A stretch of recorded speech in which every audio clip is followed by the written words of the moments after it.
All right, yo, what up, guys? It's been a pretty big yesterday in terms of D4 stuff. One, I just want to go ahead and cover the stream, just a little bit of the information from the stream. I cringed again while watching the stream, but I figured I'd cover some important stuff that was in there anyways. Um, the biggest thing, of course, being the announcement of season 1 of Diablo 4. There was also this really cringe, like 15, 20-minute segment about Diablo Immortal. Blizzard, please do not do that again. Do not do that again. I have no interest in Diablo Immortal at all. Like, separate those streams, please. Do not don't tell us we got a cool Diablo stream coming, but then like show Immortals. Like, save that for BlizzCon. Like, make a joint like upcoming in Blizzard stream. Don't waste my goddamn time as a D4 player watching that nonsense. I just wanted to see season 1 content. Season 1, season of Malignant. The trailer was actually pretty cool. Ammo. I well, the cinematography for it was pretty cool. Got a decent theme. We'll see how the actual season plays out. You get to hunt down these partially corrupt monsters that then will drop this item that you can then use another item with. I have some issues with this, but you can use the two items together to create a larger enemy that you will then kill to get a best malignant heart, special type of or a special type of gem that will go in a special type of socket.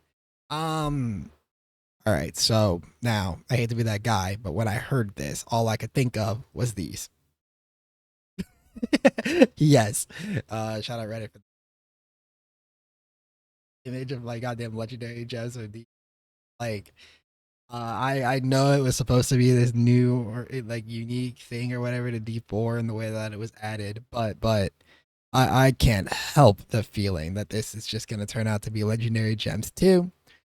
Cool with the new name or whatever, but just yeah, I feel like I've seen this before. Either way, it seems cool, and I'm not going to complain about new ways to like add power to characters. I'm hoping there's some good unique effects that actually like provide build variety.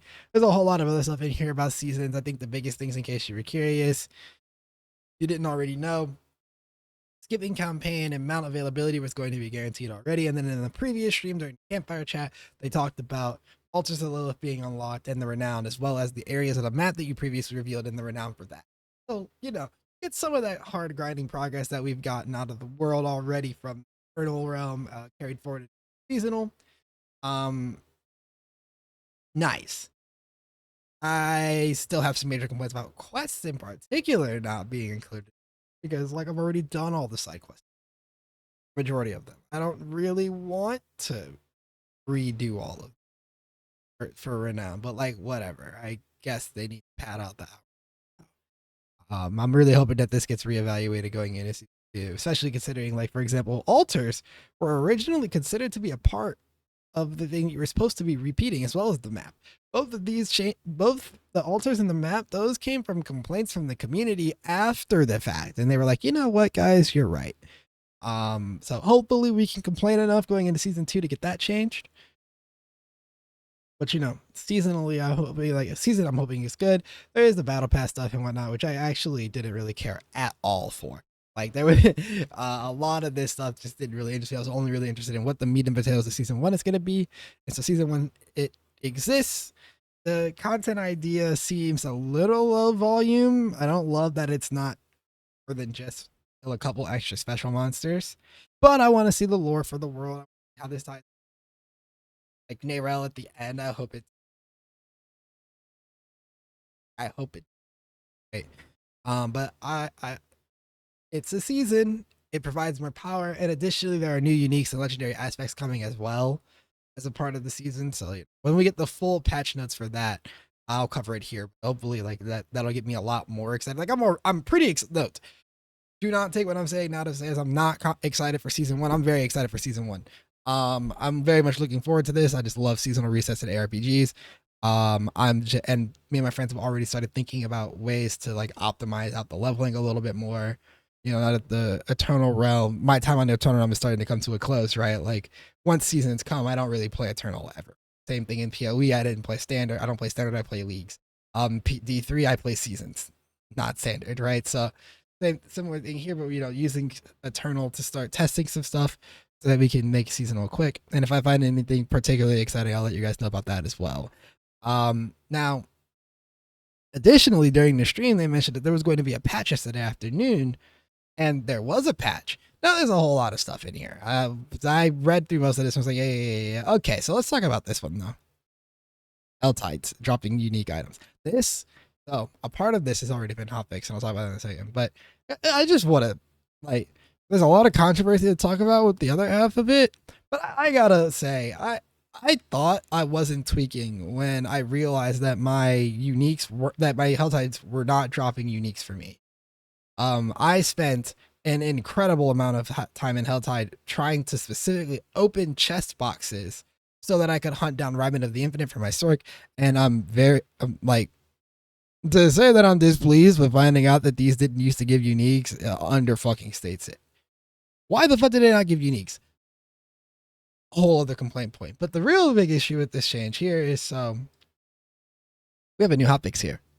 This hotfix dropped a couple hours after the actual patch, where they disabled the Uber uniques, which are, you know, the big, special, rare ones on Dario's Visage, Grandfather, Shaco, or what is it? Harlequin Cowl, I think is the name of the actual name. Everybody just calls it the Shaco, right?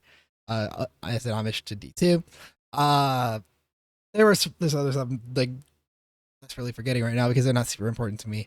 But these were dropping with increased rates because of either there's some sort of spaghetti code that was on Blizzard's side. But it was allowing especially Sorks and Barbs to drop it quite frequently because they don't have any unique helmets. And so there's a lot of Shakos just out there in the world all of a sudden because of this.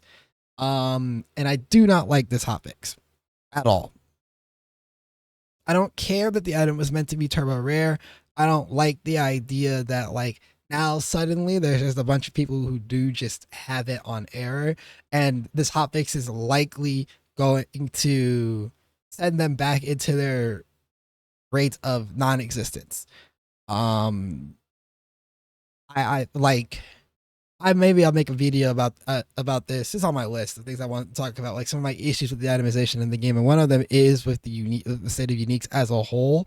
But I don't like the idea that they're like, these are just uber rare uniques. Like, they're to the effect of like a Mage Blood or a Headhunter, to be fair, from like PoE, but they're like, the game feels too new to have items that are just meant for you to never see them, right? Like, for them to have said, oh yeah, you know, these drop like one in every couple thousand years of game time as like their goal is this just doesn't rub me the right way.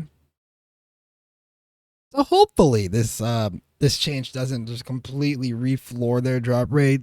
Maybe the discussion for people actually being able to play with these really cool items will actually like facilitate like a good change. But just like very quickly back to this change here, right, about the actual Helltide chest dropping uniques.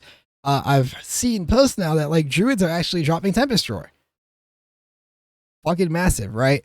You know, hopefully there's more source of Ryman of the Infinite and all the other classes that have like really nice uniques that they're super dependent on for builds that they want to play.